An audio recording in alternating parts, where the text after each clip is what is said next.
Hey, it's Katie. I just thought while I was making this piece I would just film a very quick video about how to add thread. So when you're working through a bracelet or a project or anything to do with seed beads, sometimes the one thing that people worry about is adding thread.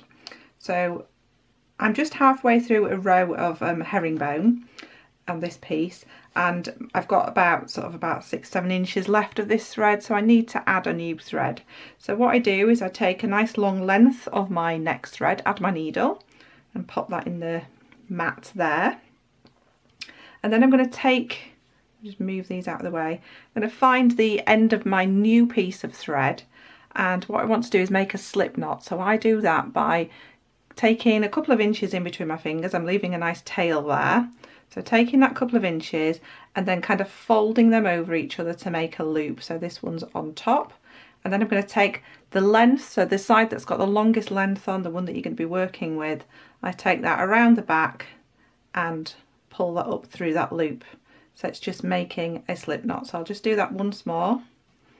So leave your tail thread, work with about a couple of inches, create a loop. So I'm bending this over itself, holding it on that loop, and then pushing a loop up through there, and then holding that loop, and then you'll just be able to make a slip knot. So leave that quite open like so, and then what you're going to do is going to take your working needle, the one that we've been working with, the shorter length. So I'm going to take that, bob that through the loop, and let the loop come down to your work. So my loop's close to my work, and then I'm just going to tighten that loop around the thread. So you need to hold the thread and hold this, so pulling it all nice and tight.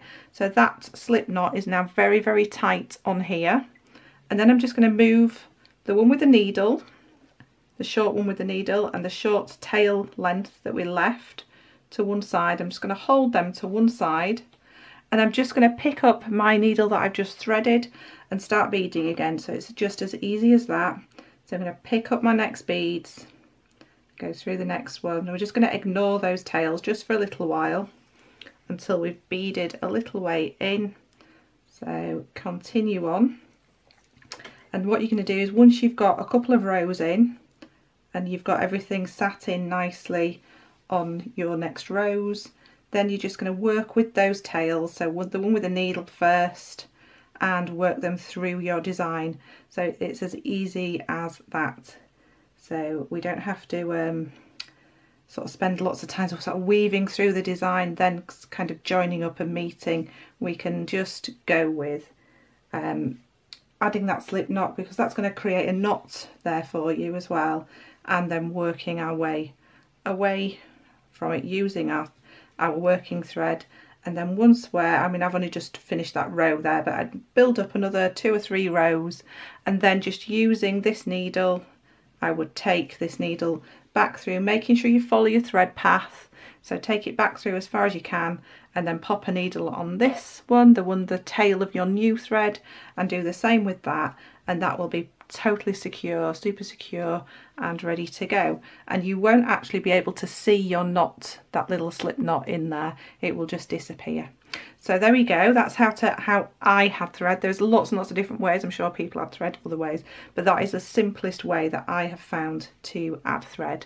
So I hope you enjoyed that mini video, and pop me a like if you did, and watch out for this demo. This demo is going to be on my YouTube channel too, and lots more. So subscribe if you don't want to miss anything, and I'll see you again soon. Bye.